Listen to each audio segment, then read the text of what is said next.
I worked at Bob's Big Boy in the New Jersey Turnpike when I was like 16 or 17, whatever it was, man. And it was like midnight shift or something. And I'm the only one there. And there's a trucker drinking coffee at the counter. And I'm like sweeping the floor, dude, all pissed off, like, muttering under my breath. This changed my life. The guy literally said to me, he's like, listen, man, no matter what the job is you have to do, you do it to the best of your ability. Then, of course, the time I was like, go after yourself, man. And it made me think, like, after that, no matter what you do the best at it you can. Like, push yourself. Going back to your question, it's like just learning it and following people and educating, get excited about doing those kind of photos. You know what I mean? Like, push yourself. I don't accept mediocrity in anything in life, and I don't expect my couples to. Hey, welcome to the Beginner Photography Podcast, where each week we interview the world's most interesting photographers to learn what it really takes to capture beautiful images and compelling stories so that you can start to do the same. Welcome back, photo friends. I am your host, Raymond Hatfield, and today we are chatting with music band photographer turned award-winning wedding photographer Jeff Tisman about creating images that are uniquely personal. But first, let me give a quick shout out to BPP community member Piki from Hungary for leaving the podcast a 5-star Apple Podcast rating and review. I hope that I'm pronouncing that right. If not, please shoot me an email at beginnerphotographypodcast@gmail.com. Piki says, I'm a 14-year-old photographer. I started 2 years ago and do mostly street photography. Thank you for the amazing content. I learn something new every day. Keep up the amazing work. Piki, first of all, thank you so much for sharing your story and taking the time to leave the show a review. Second, I really wish that I was as driven as you at 14 to shoot and to document my life. You have this unique perspective, and the photos that you take will be priceless as you grow into adulthood. I mean, I cannot tell you how much I wish that I had better photos of my friends, my parents, my room, the bike that I would ride to school, my pets. Don't forget to capture these really important pieces of your life right now. And to the rest of you photo friends, if you are enjoying the show, I would love if you would consider leaving the podcast a rating in Spotify or a review in the Apple Podcast app. As I said earlier, today we are chatting with Jeff Tisman. Jeff had a wild start into photography that was so cool to hear about. And today, Jeff shoots weddings. Actually, he has shot more than 1,200 weddings, tons. And Jeff keeps things fresh by custom tailoring his photography to his clients at a level that I've never heard of before, And because he's been able to capture such personal and unique images, he's been named one of the world's top 50 wedding photographers. He has had 7 covers of New Jersey Bride magazine, named top 10 wedding photographers in New York, and has received 15 Lifetime Fearless Photography Awards. Jeff has an incredible perspective on the wedding photography industry that few have. And today he opens up and shares that knowledge with you, the beautiful listeners of the Beginner Photography Podcast community. So with that, let's go ahead and get on into this interview with Jeff Tisman. My first question for you is simply, when did you know that photography was going to play an important role in your life? Probably at 8th grade, junior high school. Photography was the only class I passed. And seriously, I was not a scholar. I did not like school at all. I didn't go to college. It was just my first day doing it. It's kind of, if I had some of my friends here with me, they would tell you it was like I took it seriously and I loved it. And my parents recognized that and bought me a camera, and that's how it all started. Like seriously, man, like I'd be like, no disrespect to anyone who loads trucks or does the overnight shift loading shelves. I'd be doing that right now if it wasn't for photography. So I always had a passion from it, even, probably starting 7th, 8th grade, like right out of high school, not junior, I guess, what is it? Grammar school. What is the first elementary and 6th? school? Yeah. Elementary. So, but why? Like, I'm always interested in the why. Like, what is it about photography that really did it for you at that time, that made such an impact on your life, your young life? And this goes back to kind of one of the first questions. I loved shooting, developing the film, turning music on and going in the dark room and just shaking that tray, man, and looking and the picture. You know what I mean? There was something magical about that that doesn't happen today. Mm. You know what I mean? Like, I won't say who this is. I took a workshop with somebody and they were like, we don't know if we could do that today, like, because we need to look at our camera and see what we're getting. And think about shooting on film. You got to know, man, what's the exposure here? What's my flash power? What's the ambient? Using a light meter and all these calculations going in your head and going into the dark room. I had a dark room in my house. My dad built me one under the stairs, no Wow. ventilation. Oh, I'm surprised I'm still alive, to be honest with you. Breathing in Fixer, that's the air freshener in my car is Fixer, just straight bleach. um, just straight, yeah, just straight up bleach. But it was, I loved it. I just loved it. And then go out and shooting. And I remember when I'd come home, even from a wedding or shoot, my dad would be up and he'd look at the negatives too. And, be like, oh yeah, good set of negatives there, and just, I don't know if he knew what he was looking at or not, but, and then just going into the dark room and just developing, man, and the music. And, it goes back to almost kind of what I said about Winter. I love, like, I'm kind of a loner of a person and just going in there, man, seriously, dude, I could turn on music all day and just develop film and just be in there and then go shoot it again. It was magical back then, man. Wow. You know? What was it that you were So shooting most? Just friends and family, just stuff like that? um back then, you know what? Yeah, it was friends and family. Just anything though, like Mhm. being close to Manhattan, I would just go into the city. And one of the things, it was crazy, and I won, like, an ace, whatever the contest was. It was like reflections, basic photo 101. Everyone would go shoot a reflection, and everyone came in with the mirror or this or that. I went into Manhattan. I wish I had the photo. I'd show you today. It's still like a cool photo. I was on, I think it was like 34th Street by like like the Empire State Building and Penn Station. And I shot like a reflection of the building in between streets, but you couldn't even see the depth of the streets and it all converged. It was a really cool photo, and it still is today. And it was like, I handed that in as my assignment, and my teacher was just like, oh, okay, that's pretty good, Jeff. You know what I mean? Just like, wow, like, Wasn't you know what I mean? expecting Like, that. Yeah. yeah. And that just kind of pushed me. And I mean, not, whatever, but like, I've got like photos from the Twin Towers, like on top of them and angles of them and stuff like that. And actually I post it every year, and a lot of people now like share that photo. It's like almost like 9/11, Jeff posts the Twin Towers photo, Hmm. So, and that was shot, my God, when I was probably in 8th grade, all Wow. those years ago. So, but Yeah. it's still, researching angles and stuff like that, just seeing differently. That's what I love too about it, man. The camera, I love, especially in Manhattan, you're going down and you kind of point something and people start looking like, what's he looking at? Sure. Yeah. And you're like, you have no idea what I'm doing right now. But if you got a wide lens, a telephoto, it's like, that was another cool thing about it, just to see the world differently through it. Yeah, of course. Yeah, So our eyes can yeah. only see so just whatever we see. So every other focal length is so. I remember the first time I ever put like a 16 millimeter on a full frame camera and just thought, wow, like this is Yeah, so yeah. unique because this is not how we see as people. Yeah, Um, I still use my fisheye, man. It yeah, it's has a fun stuff. purpose. Yeah. Yeah, yeah. When you thinking back, I love when I hear people started in photography young because there's I think just being young, there's this natural sense of curiosity, how things work, how the world works, and then you said that your parents saw that in you as well, Mhm. but you didn't go to college. Was there any sort of backlash or concerns, especially at the time, that not going to college and being a photographer was going to be a difficult road?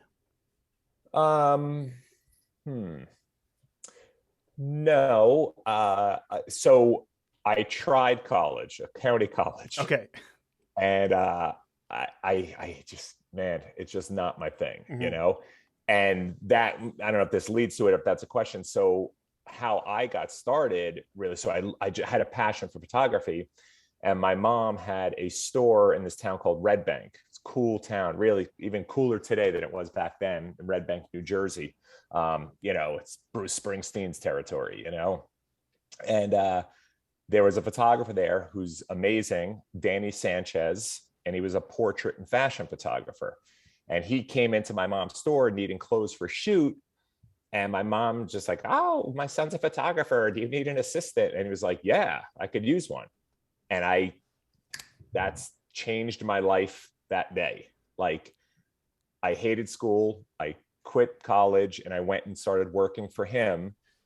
And that's, how I started working as a photographer in a way, just seeing he had a studio and learning his technique, which I still apply today. Like, it's literally almost every photo I shoot is one light. And that was almost this guy's technique. It was one light with V flats, or one light bouncing off of a wall, one light gridded, one light turned this way and feather, like just all this stuff. And now your mind is going like, oh my God, with one light, I could do all this stuff, Mm-hmm.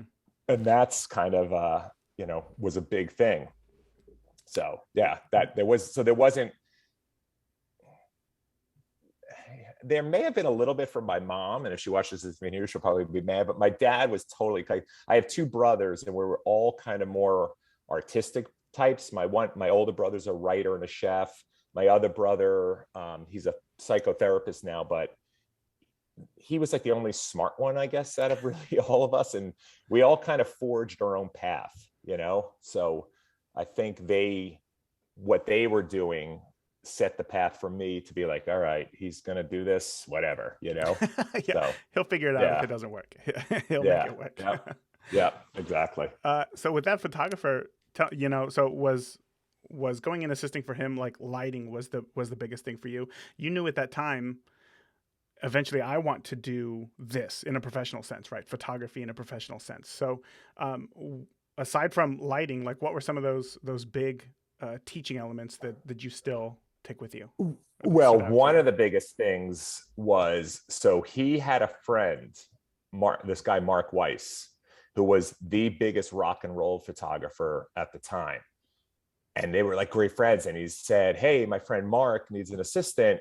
He shoots. I'm like, okay, yeah, I'll work for him too, And this was the the moment. The aha moment.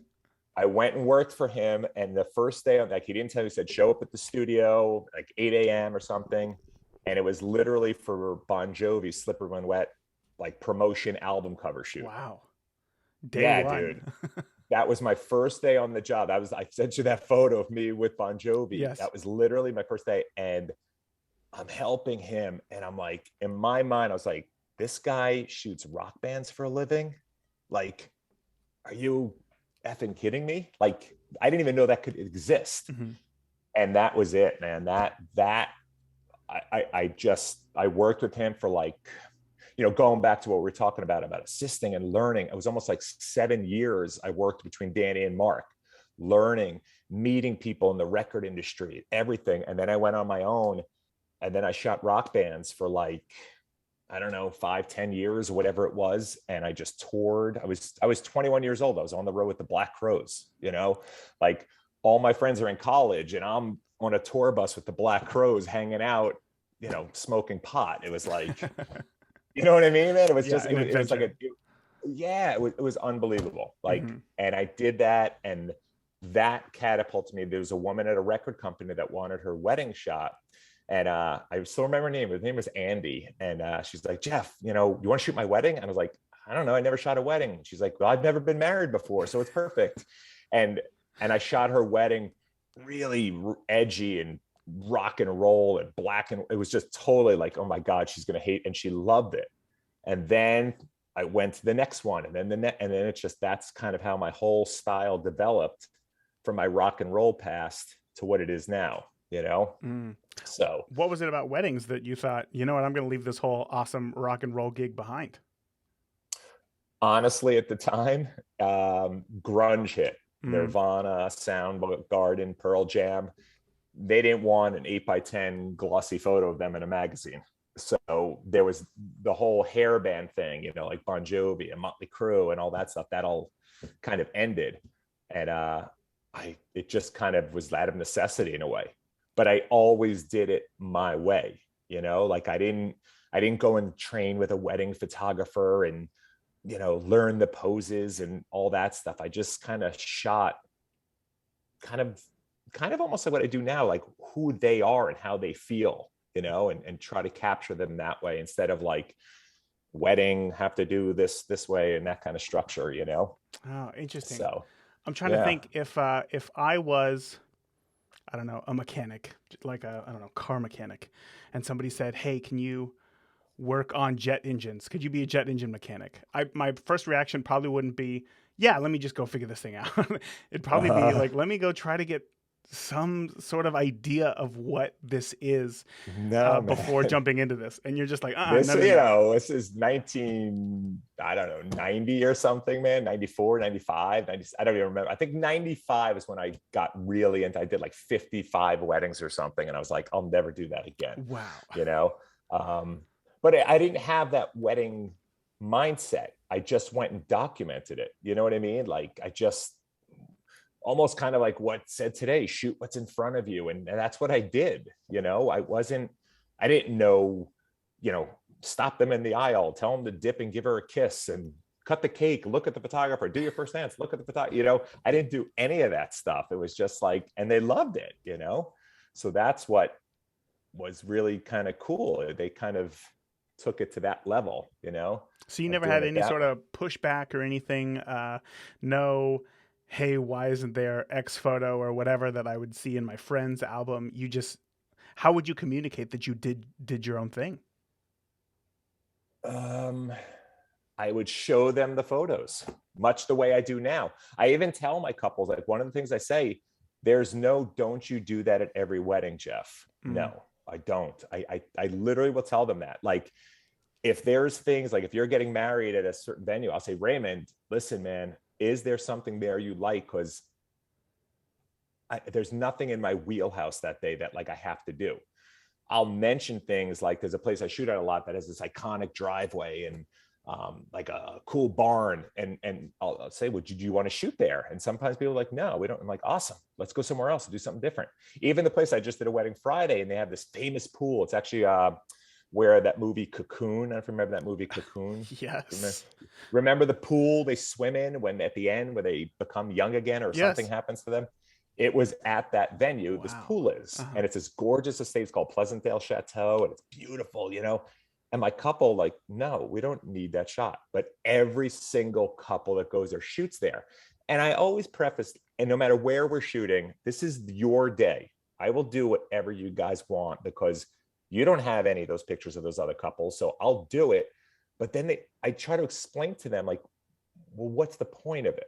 Do you swim? Oh, I hate swimming, Jeff. I'm like, okay, do you like the color? No, I think it's ugly. But why would we shoot there then? You know what I Hmm. mean? So Yeah. it's getting people to rethink the whole wedding, what it should be instead of like what it can be, you Mm. know? So yeah, I do that a lot.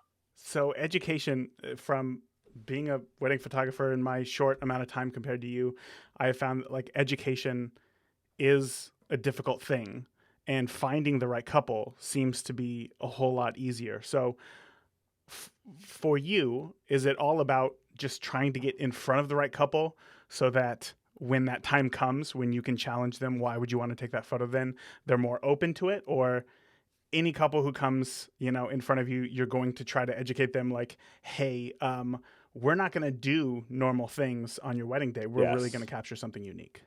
100%. I do a lot of vetting these days.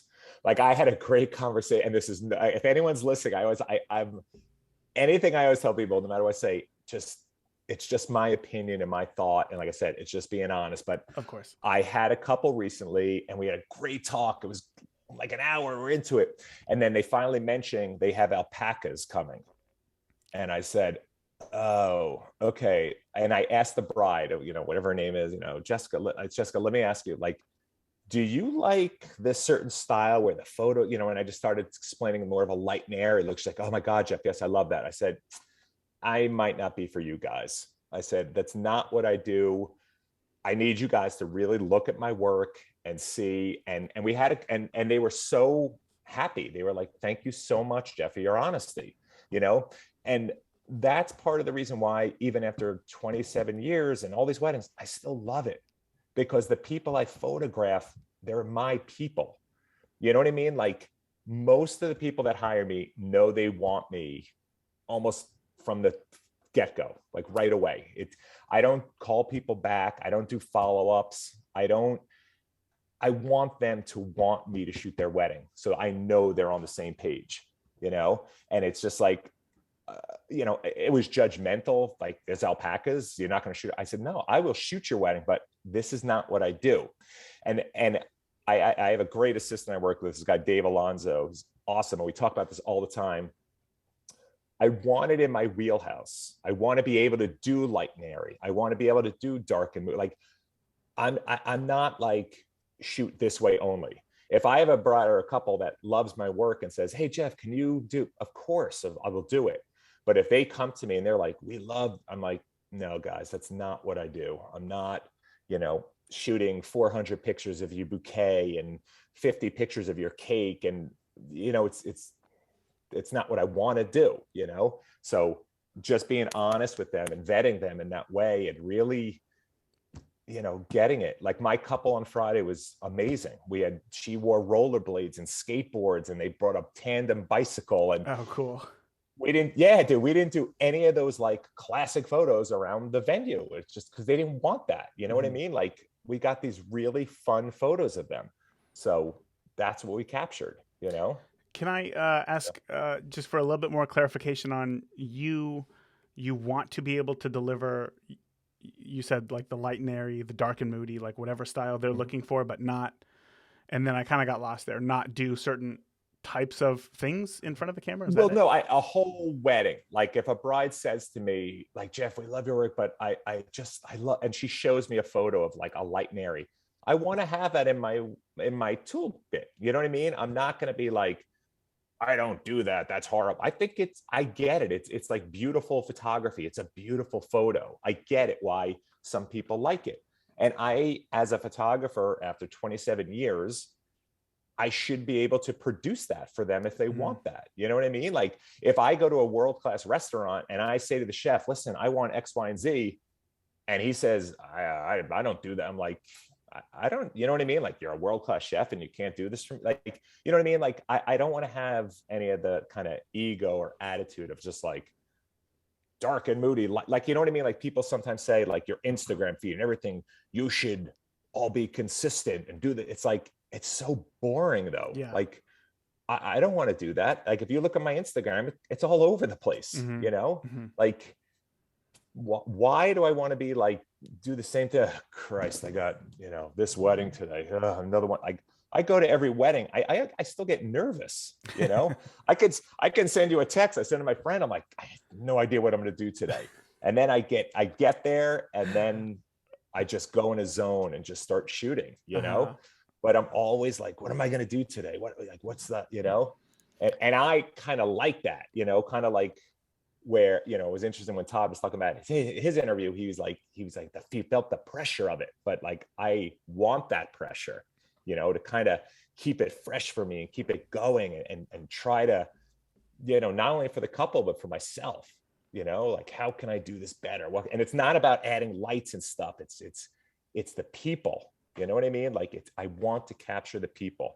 I don't care about, I could shoot you in a parking lot and get an amazing photo, It's not about alpacas and beautiful estates and all, you know what I mean? Like, I just want to capture the people. I want to capture who they are, So how do you do that? How do you do that when, as a wedding photographer, you've probably been around the couple the least, compared to everybody else who's there on their wedding day? How do you ensure that you know enough about them, or, so that when you show up, you can capture who it is that they are? There's lots of calls. The first initial discovery call, I have notes. I mean, I could show you my folders. I constantly taking notes. One of the things I do that I think it's a great idea that all photographers should do, I always talk to my couple and like, what is it you guys like? What kind of photos do you like? What are you into? Make me a mood board, send photos of things you like. And it lets me know how far I can push them. You know what I mean? Like, if someone sends me a photo of, they're out on the water on a rock balancing. I'm like, oh my God, you guys will do this? Like, I won't ask them on their wedding day if they fell in the water or something, but it lets me know how far I can push them. And then I do a lot of research, like my couple I just said about the rollerblades and the skateboarding and the tandem bike. I went on Instagram, tandem bike photos, rollerblading bride, and just search for things. And then I send it to them. And now they're excited, like, wow, Jeff's searching and look how much he cares. You know what I mean? Because I want to make cool photos. You know what I mean? So it's not just no disrespect again to those photographers, like speed posing, do 50 poses in 5 minutes. Like, for what? Like, what is the point of that? You know what I mean? Like, it's just another body with a different head on it. You did that photo last week, So when I have a bride that's wearing blue suede rollerblades and she's rollerblading around and she's skateboarding, I'm excited now. I'm like, this is awesome. Like, oh my God, how cool is this couple? And now I'm capturing who they are, So now it plants the seed in their head. They're like, oh yeah, we don't need wedding photos, But one of the things I was doing, that this is great, I learned from Lanny and Erica. I love, two man, of course, but they're like my all-time favorite. Like, he calls it grandma's mantelpiece. And the first photo I do before anything, I poof the bride's dress. I do tight 3/4 full length. All right, we got that shot. Let's go. Like, no more wedding photos. Let's go have fun, Right. So, if I hand the mom like, hey, here's a photo of your skateboarding bride, she's going to say, where's just a shot of her in her dress? I want to see that. It's like, oh, here, So yeah, I call it covering my ass. That's what, you know what I mean? Just to have that. Hey, Raymond here, and we will get back to today's show in just a moment. I know that you've seen self-proclaimed quote-unquote photography influencers selling Lightroom presets for, $20, $50, or even $100. But here's the thing. Presets are a learning tool and not a one-click solution to fix a bad photo. Well, I want to help you by giving you my 52 free Lightroom presets over at freephotographypresets.com. Use presets to learn editing on your own so that you can create your own signature editing style, not somebody else's. Again, grab your 52 free Lightroom presets today at freephotographypresets.com. Now, back to today's interview.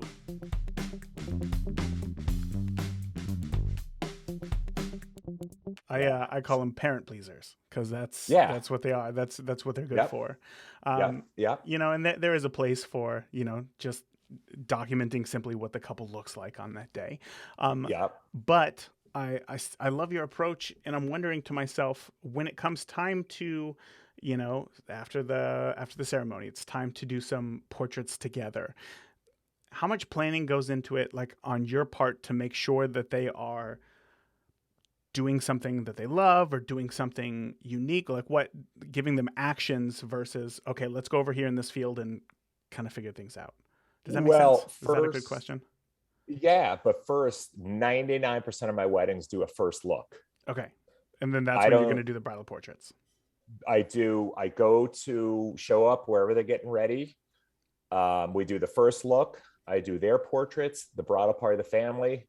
We book in time for them to have a break, and I don't talk to them the rest of the day. Like, I say, go live your wedding, guys. I am, if you need me for something, I'm here, but I don't want to talk to you the rest of the day. And I literally, some couples, I won't even talk to the rest of the evening. Like, I won't say anything to them. And we've done with all the portraits. They get married, they go to their cocktail hour, and they live their wedding, because going back to like the portraits, and it's funny when I explain it to this way, I say, okay, guys, you don't want to do a first look. I say, you want to go to your cocktail hour, right? Oh yeah, definitely, Jeff. I said, okay, so you could go to that a half hour for your bridal party, you guys and your family. Yeah. Okay, so you're giving me 10 minutes to shoot your pictures, 10 minutes your bride. And they're like, oh, I never thought of it that way. I said, yeah, guys, you got to do a first look. And they're like, okay, let's do it. And I've never had one couple ever say like, oh my God, I wish I didn't do that. And right. The only time I don't do a first look is like if it's a church wedding and there's like a 2-3 hour break between. Mm-hmm. But a lot of the venues in Jersey, they're all like at one place. Like my example, my wedding on Friday. Yeah. Everything's there, man. The bride got ready there. The ceremony was there. The reception was there. Everything was there. And it also gives them time. I kind of say, like, when are you going to have time just for the two of you on your wedding day? You know, the whole day is crazy. And actually, it's great. I should read you the letter from my groom. He actually said, one of his sons said, my God, you shot photos for over 2 hours. He's like, I loved it. I spent over 2 hours with my bride on my wedding day, just Wow. the two of us, you know? Yeah, that's a And powerful thing. yeah, man, like when does that happen? And it's such a, it's a circus. Weddings are a circus, they're just constantly this madness. Like, have that time for each other and just be together and enjoy each other. And boom, you got married. They walked down, they led all their guests to their cocktail hour, fully enjoyed their cocktail hour. And that was it. Had their party. The only thing I talk to people, I do this cool champagne photo. I may have sent you one. Yes. I always ask, do you guys want to do a champagne photo? They're like, pretty much every couple's like, yes. Mm-hmm. And I do it in a way, okay, guys, here's how we're going to do it. You guys get fed first because it's your wedding day. I'm going to go set it up. I'm going to tell whoever the maitre d' is, whatever, hey, when they're done, bring them out. They eat dinner, they come out, everything's set up. We do the shot. 5 minutes later, they're back in the room. It doesn't take any time away. They don't miss any of their party at all. All the guests are still eating. Now they go back into their party, and that's the only time. I specifically wanted to ask about that because I think you posted not too long ago on Instagram. It was like a carousel of several of these champagne shots, and they are just fun. They just look like so much fun. They love them. They love them. For those who are listening and maybe they don't know exactly what you're talking about, these are nighttime shots. They're backlit. Can you kind of walk me through how this works? Yeah. So, well, kind of like that. So I have it set up. I use 3 flashes. There's one kind of gelled mag mod kind of hitting the background. One is pointing at the couple, spread wide. I spread the flash as wide as I can, like 28 or 23 or something it goes. And then I have my assistant holding a light above. And this is key. I mean, I should have all props. You have to cover your flash with like a rain guard. Yes. This was wild. So I was doing, when I first started doing these shots, I do the shot like, yay. And my camera, like 2 days later, would be like, I can't move any of my controls. What the fuck is going, so I brought it in to a store in the city and I got it fixed. It was like $600. Oh, to do, right? I'm serious, man. It was like crazy. So I'm like, all right, cool, it's working. I went and did the shot again 2 days later. I'm like, so I went back in the city. I'm like, guys, he's like, this isn't us, man. There's something sticky in here. And I was like, oh no. Yeah. And he's like, what? I'm like, dude, I do this photo and I get covered in champagne. And he's like, yeah, that'll do it. So now I have this rain cover thing that goes over my camera. So it's completely covered. The other thing is use Brut extra dry champagne. Don't ever do it with, I got sparkling wine or sparkling cider. Nothing with sugar. Like my bride the other day is hilarious. I was like, Kristen, whatever you do, don't point it right at us. Like have them kind of like, at an angle. They're both doing it. She literally did it. It went off. She went and just, I was literally wet. My hair was wet. It was, but it, like I said, it's the dry, it got off, my camera was covered and it's all good, but they love it, man. Well, of course. Yeah. It's not something that you see at every wedding, I'm sure. Yeah. For several reasons. Fun. It's probably pretty high risk for the photographer as you're seeing, to go and get your camera replaced, but also like, where do you do this at? Like, are venues like, oh yeah, go ahead, spray champagne everywhere. Like, this is obviously outside. Yeah, it's outside. You have to find a very dark spot, nothing light background. It has to be a dark background. So I can go into the woods, like it just, it could be done anywhere, literally, and it just dries, you know what I mean? Most of the venues, they're like, holy crap, dude, that was insane, and they're like totally psyched to see it and everything. And then you show them on the back of the camera and they're like, wow, that's it, like, yeah. And like I said, I want the couple to have that experience. It's like, I don't know if I can curse, but go effing crazy, guys, go like, and now they're like, yeah, and I kind of amp them up, you know what I mean? So they're feeding up. You can't just be like, okay, open it up and just shake it and just, okay, have fun. Oh yeah, that would suck Like, all the fun out of that moment. yeah, Yeah. dude. So I'm throwing that energy at them, and they're like, ah, and then I'm like, do it more, and they're like, ah, and then their faces are getting, so it's totally coaching them, and then they start chugging it, and now they're enjoying it. So it's really cool, Are you shooting that pretty wide? If you got to be that close, is this like 24? Is I this? use my 35 prime. Mhm. That's my lens is always my 35 prime. Um, and I'm pretty close to them. That's why I always get some kind of, Spray? some spray happening. But I don't care. You know what I Yeah. mean? Like, who cares? I mean, I'll wash my suit, my Yeah. gear is covered. It doesn't matter, I love it. I love it. So, Um, yeah. yeah, I mean, these photos, they're very creative. Can I ask, like, I guess, where did you get the idea for that photo in the first place? Which one? The champagne photo. Actually, it was Drew Noel. Okay. My friend. So Drew was my assistant. This goes back to kind of people starting. Drew was with me for probably 5 or 6 years, Oh, wow. learning from, and he was an amazing photographer and is a Of amazing photographer. course. So I was learning from him. So we had a combination of like old school, new school, and all these things, man. Like, we would push ourselves, and even today when I have a photographer would like, look, who's going to get the shot of the dad that doesn't smile? We make like a little, I bet you beer, man, I can get that shot of the dad. Mhm. And you get it, dude, I got the shot of the dad smiling.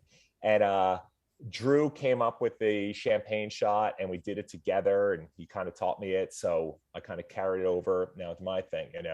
So yeah, so he does it, and I'm not saying that he's the first one to do it, but like everyone does them now and Of stuff, course, of course. No, I think what I'm trying to get at here is that I think many new photographers say that they're about to shoot their first wedding. Probably the last thing on their mind is, you know what? I'm going to see if I can get this couple soaked in champagne and Yeah, all of my gear as well. That idea is inherently just more creative than most of the ideas that I think new photographers are going to get, and that's one thing that you're really well known for is your use of creativity at a yeah, wedding, the yeah. types of photos that you get. So let's take portraits for example, right? When it's time for those portraits after the first look, are there certain elements that you're looking for to be able to create something interesting, or do you have a special approach? I think what it is my influences. I think one of the problems today with photographers is they only follow wedding photographers. And growing up, like I said, back to my rock and roll days, like, I love Mark Seliger. I don't know if he's the guy who shoots for Rolling Stone Yes. back in the day. Those Annie Leibovitz, Peggy Serrata, Anton Corbin, Danny Clinch. Those are like, I got all their books, man. I got a shelf full of their, like, I love that kind of editorial, edgy, big softbox light outside. You know what I mean? So that's what I want to do with my couples. I want to make them rock stars. You know what I mean? I want to be able to take, and actually I had a cool idea what I might start doing. I want to create almost like a, should I say it like on the national TV here, but almost create like a look of a Rolling Stone, but for my couples, and then have their photo and create the name of that I'm going to come up with, and then like the venue they're at and things that Sure. happen at their wedding, and make it look like the cover of a magazine. So they have like, that look. And I have this photo I'm going to post soon of the bride with her blue suede rollerblades, and I It's got this perfect great for that. shot of them. Yeah, oh, dude, it's great. She has a big wad of gum in her mouth and stuff, and the groom is like, holding her up. I'm like, yeah, and her legs up in the air. It's not a wedding photo, it's a photo of them. Mm-hmm. So when I go in, like I said, once I finish grandma's mantelpiece, I want rock and roll. I want edgy. Yeah. I want it to be, I don't want it to be, again, just that same photo week after week, the same photo. Look, their heads are together and they're standing there, and I put the wall blue. It's like, when was the last time I spun my wife around in a twirl, or we stood there holding each other, our heads together? Mm-hmm. We don't. We go hiking together, and we bike together, and we take our dogs for walks, and we drink beer, and we eat pizza. You know what I mean? Like, That's what we do. That's what I want a photo of, you know? So I want that for my couples. Like, what do you do now? What is it you guys do for fun now? And we do this. Like one of my favorite photos, I think I sent it to you maybe. There was a couple, they were this comedian from Brooklyn, and getting to know them, asked them, hey, what was your first date? What do you remember? Like, oh my God, Jeff, we had Milwaukee's Best. It was the only beer they had. It's like Milwaukee's Best. So I got them Milwaukee's Best and these crazy straws that say yay on them, and they're have their heads together and they're both sucking down the beer through the straw, but holding Milwaukee. And now, is it an award-winning photo? Who cares? Like, they loved it. Yeah, it's you know full what I of mean? personality. Yeah, that's them. So now this photo, somebody come in like, oh yeah, our first date, we had Milwaukee's Best beer. And it's like, wow, it's in your wedding photo now, and it's like that's, to me, that's what I would want. So I try to approach it. This is what I would want. You know what I mean? Like, I don't want this. Okay, stand there, guys. Hold on. Okay, just keep standing there. Okay, I'm trying to get the light right. Like what is that? I don't do that, you know? No, I get it. And I love this. And I'm trying to think of how to, I guess, turn this into, for lack of a better term, some actionable advice, because I know, many photographers will say, I love those unique couples. I love photographing, couples who are willing to do their own thing on their wedding.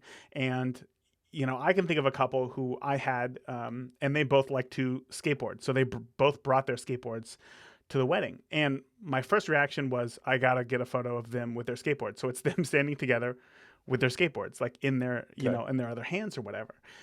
And then I think for a lot of photographers, that would be enough. You got the photo. Like, congratulations. You got a photo of them at their wedding with a skateboard.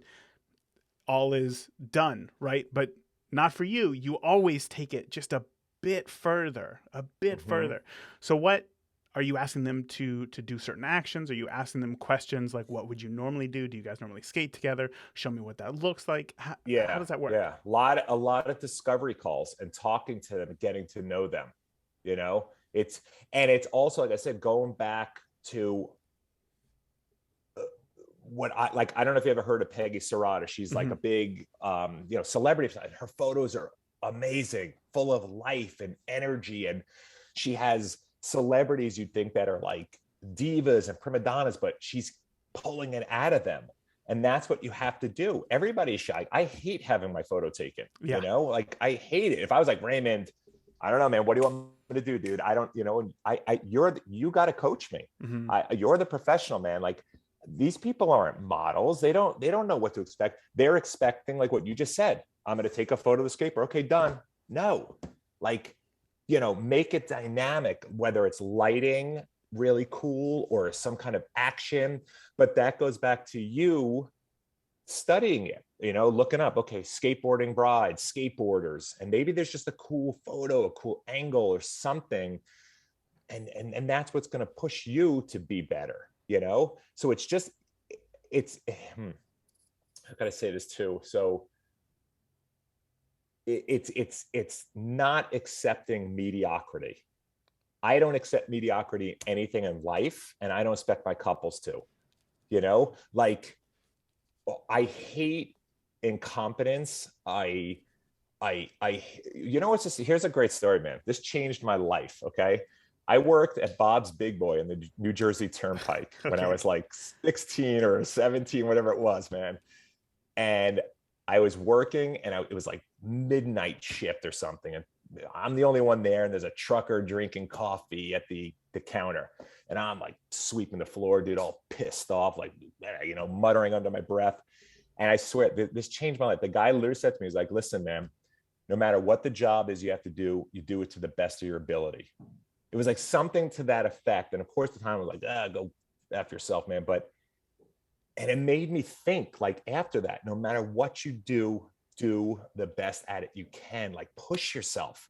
Going back to your question, it's like just learning it and following people and educating, get excited about doing those kind of photos. You know what I mean? Like, push yourself.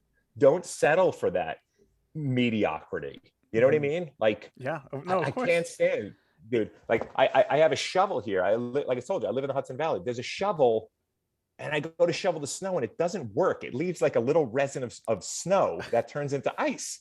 And I'm like, this shovel has one job. It's to shovel snow, and it doesn't work. I don't accept this, and I'll throw it away. I'll go buy a new one. It's like, and it's the same like philosophy in life. Like, my dad always said it, don't accept mediocrity. You Mm-hmm. know what I mean? It's like, just push yourself harder and be better, Yeah. and that's what it is. And it's not to be better than someone else. It's just to be better for myself, because it's like, yeah. With a snow shovel, it's pretty binary whether it does a good job or not. Yep. But in photography, it's a lot more subjective, and you are Mm-hmm. going to judge your work a lot different than I would, Yes. judge your work. So, Mm-hmm. how do you know if you've pushed yourself hard enough and if you've done a good job?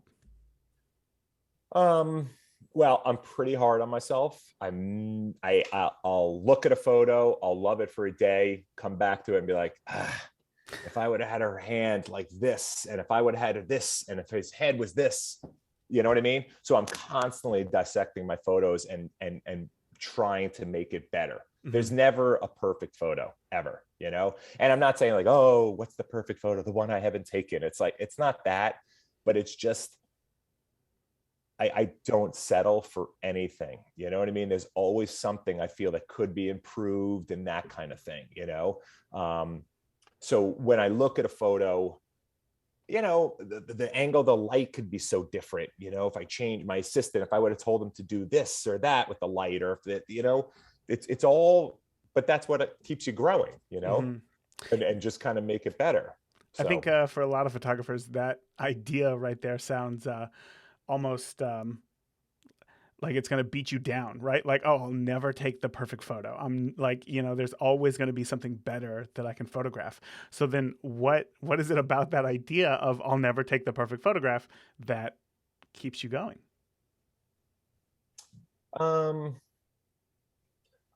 I don't know. I don't know if I want the perfect photograph, or there even exists the perfect photograph. You Mm. know what I mean? Like, it's like anything. Like I said, if I'm critiquing a student or my assistant or something, there's good and bad to every photograph. Okay, I like what you did here.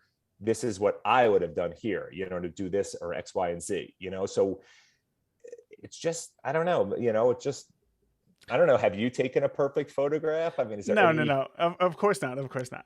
But yeah. then I guess, can you look at another photographer's work? Say Peggy. Take Peggy for example. Can you look Mhm. at those images and say to yourself, "These are perfect," or is there always that? No, There's I always always find critique. something. Hmm. Yeah, I always find something, that could be just, but that's nitpicking. It's not like it's like a bad photograph now because Sure. I found this or that.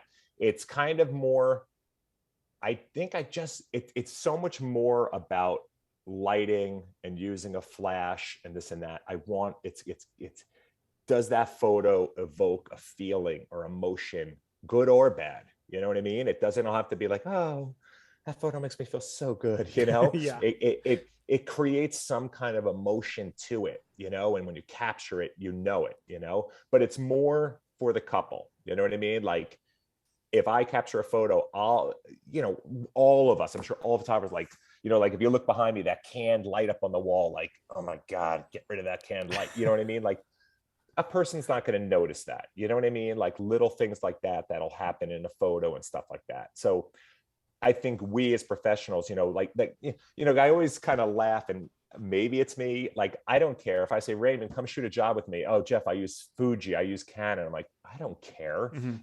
Where some people like, looking for second shooter, must have Nikon, must have. It's like, who cares? Right. You know what I mean? Like, do you honestly think that your couple who's shooting your wedding is going to look and be like, the skin tones don't look the same, and the reds are off? Like, I mean, give me a break, So it's kind of like, you know, in that sense, I'm not as like, picky and stuff like that, but it's more just, I want to capture the people and the day. Actually, Ben Chrisman, he just gave an interview on a thing, and he said something awesome. And he's been doing it a long time too. And I loved what he said, because he used to be a photojournalist. Yes.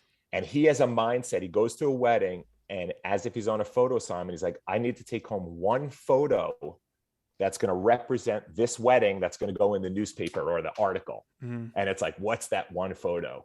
you know? And it's not like it's one photo at a wedding, but I thought it was just such a great way of thinking because it makes you want to tell that story in a better way.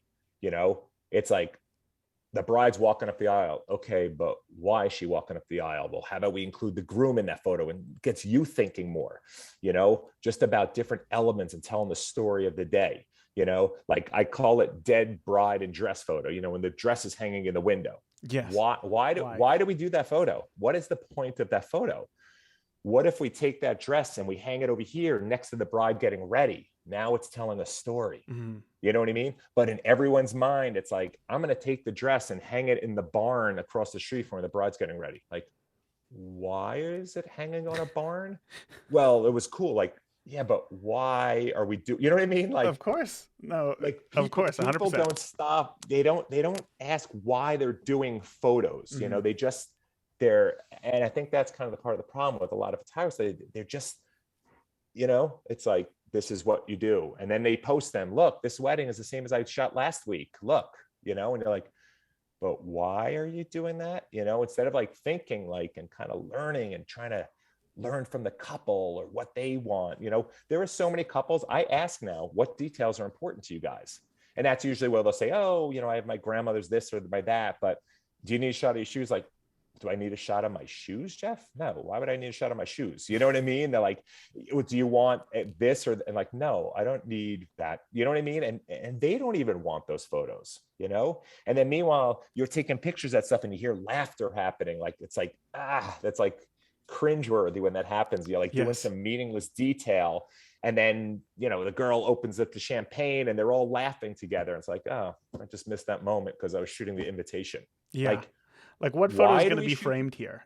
Like, is it Well, going some to of be that's like, the friend who's, popping open that bottle of champagne and celebrating with her, college, roommate? Or is it a picture of the invitation that they're already going to have somewhere else? yeah, you Yeah. you own the invitation. Why Yeah. do you need a picture of it? It's like, it's just, you know, but we all have to do it. Here's the invitation. Here are the rings on the invitation. It's like, you know, photo 101, wedding 101, you know, and it's Right. like, Telling a oh story. God.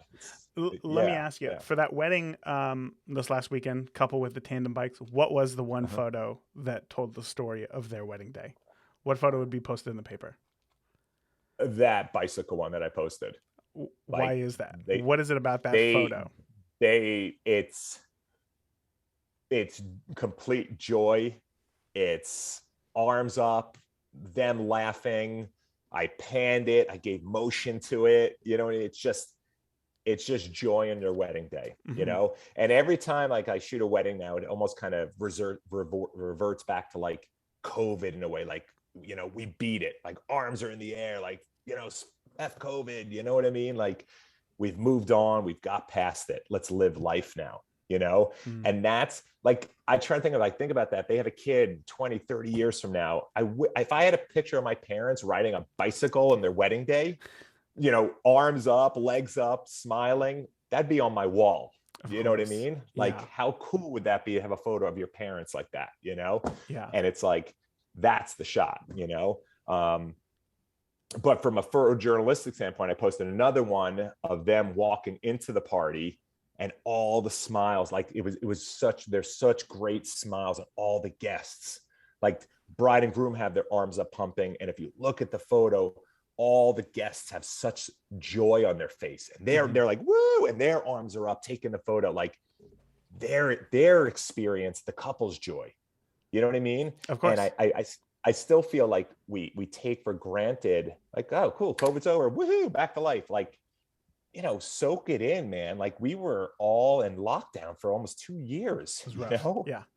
It sucked. Yeah. It really sucked, I you have a know? question about that photo in particular, because on top of champagne photos, you also love top down photos, right? I love angles. That Yep. is very much a high risk, high reward type situation, because in Very this much. photo, you're not photographing the couple's joy. You're hoping I that had my everybody second else. shooter. Okay. Okay. Second shooter was down there. So Well, it's it's actually not my second shooter. My assistant Gabe. I should give him a shout out. Gabe Chapo, awesome guy. And this goes back to actually about the whole planning of the day. while they're in cocktail hour, I'm setting up that room. We were testing the lights. We had the maitre d walking in and out. Like Wow. we set up for it. We were prepared for it. We didn't just we got 5 minutes, get the lights up, and go crazy. We were set for it. You Hmm. know what I mean? So I said, I want to get that shot up there.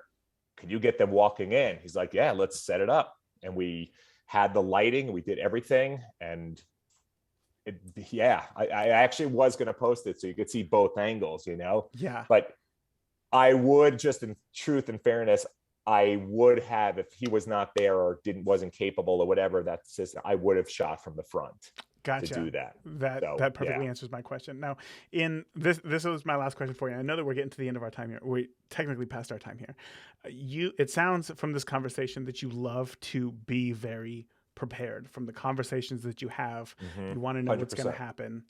How much of the wedding day for you is I know what shot we're going to get versus, oh, this is interesting. Let's go in this direction and photos happen more organically.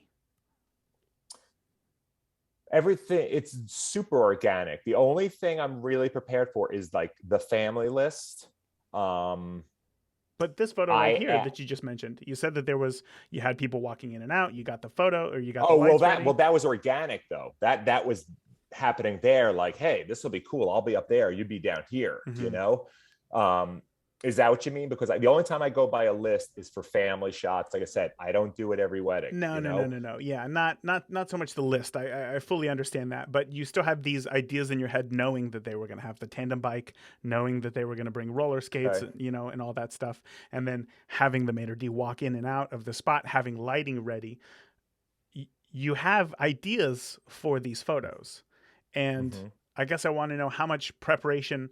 How do you decide which photo you're going to give time to prepare and capture versus how many photos have you taken that of yours that you love that were like, oh whoa, that was a freebie. Like that just happened in front of me. I'm glad that I was in the right place, just so happened to be in the Pretty right place, much right all time. of them in a way, because even being prepared for that, they walked in and like, woohoo, arms were up. You know what I mean? Uh-huh. So it was preparing for the moment to happen, I guess you could say. Okay, yeah. Being ready for that moment to happen. You know what I mean? Knowing the energy that this couple has. There's a cool shot I do where the bride and groom walk down the aisle, and I sometimes lay down and I shoot up. It's like they literally walk over me. It's really cool. And I get like a close up of their hands. It's an awesome shot. Hmm. I don't do it for every couple, because it has to be the couple that's like, yeah, and energy. Because there are some couples that they walk down the aisle and it's like, did you guys just get married or find out, you lost your home? You know what I mean? So it's feeding off of the couple and knowing what kind of energy that might be in a particular moment. You could almost say it's maybe from 27 years of 1,200 weddings of reading people. I can read people very well, like moments, like when someone's about to tell a joke and the tension's happening, and then there's the shot, them laughing. You know what I mean? It's like you gotta feel that. It's a whole feeling process. Mm. That's part of what I still love about it. Going back, like who's gonna get the shot of the dad smiling today? Who's gonna get that shot of grandma crying? Like those are the moments that are gonna mean something 20, 30 years from now. You know what I mean? A pretty picture is awesome, but man, I'll take moments over that stuff any day. That's why I love doing everything. We're done. Go live your wedding, guys. Just go have fun. If you need me, I'm here. But otherwise, that's it. You're done. Enjoy the rest of the day. And now they're not thinking about photos and doing stuff. They're just living their wedding. And it's not about, one of the things I always tell people too, so I don't have a second shooter very often, but I tell people it's not about one particular photo. I'm telling a story. It's not about, Jeff, did you get that shot when the little ring boy, blah, blah, blah? I'm like, no. Wow, we should have hired a second shooter. I'm like, you could have had 10 shooters. They would have missed that moment, maybe. Sure. It's not about one photo. What about if he looks there and it's like, I'm telling a story. If I'm going to narrow your wedding down to 50 or 100 photos, I'm going to tell that story through the day with photos. You're not going to look at any time a wedding I shoot and be like, I didn't see the shot of this or that. Or like, what's happened? It's like, what? What are you talking about? It's more, it's the story. That's what I want to do, is tell the story through those photos, you know? So, yeah. Jeff, that was beautiful. And I don't know how we could end it any better than that. That was, one thing that I Thanks. struggle with as a podcast host and trying to talk with people such as yourself who have had so much experiences. I know that those people listening, everybody listening right now, wants to learn something that they can put into practice at their Mm-hmm. next wedding. And I think Mm-hmm. that's why I pushed you a lot today of like, but how do you know? When do you know? Like, why is this? And ultimately, at the end of it, you could learn everything about wedding photography in this case, but if you don't actually go out and shoot it, who cares? You're not going to do Yeah. anything. You're not going to learn anything. Yeah. And so much of it Yeah. does come from experience. So, Jeff, one last time, I got to say thank you so much for your Thank you, experience and man. sharing Appreciate it. all of it. Before I let you go, can you let listeners know where they can find more of your work online and follow you? Yeah, so Tisman Photo, T as in Tom, ISMAN Photo is my Instagram, and Jeff Tisman Photography is the website. So pretty much those two. Facebook, I don't really do too much. My business side of that, nobody sees it. So, but the Instagram is probably the best, like most, at Tisman Photo. How fun was that? How fun was that? That was so awesome. My biggest takeaway from this interview with Jeff was, if you really want to capture images that are unique to those who you are shooting, which I mean, you should want to. You shouldn't want to photograph the exact same way as everybody else. So you should want to create images that are unique. But not only do you have to be naturally curious, but you also have to put in the work. I find that, when I'm photographing a couple, let's say, their engagement session, I'm curious and I'll ask them questions and I'll get good reactions. But I'll find times where I think, oh man, I wish I would have known that before so that I could have prepared better for this session. Hobbies of theirs, how they met, the name of that dive bar with the all you can drink PBR that they got carried away that one time, early on in their relationship. It's when you put in that kind of work along with being curious that you get them to open up during a session, that you're able to truly capture magic. Photography is easy if all you want to do is just take pictures. But Jeff taught me that to be next level, to be as recognized and loved as he is, it is anything but easy. I would love to hear your biggest takeaway in the Beginner Photography Podcast Facebook community. So come join the conversation in arguably the safest place on the internet for new photographers to ask questions and get feedback by simply searching Facebook for Beginner Photography Podcast or clicking the link on the homepage at beginnerphotographypodcast.com. That is going to be it for this week. Remember, the more that you shoot today, the better of a photographer you will be tomorrow. Talk soon. Thank you for listening to the Beginner Photography Podcast. If you enjoy the show, consider leaving a review in iTunes. Keep shooting, and we'll see you next week.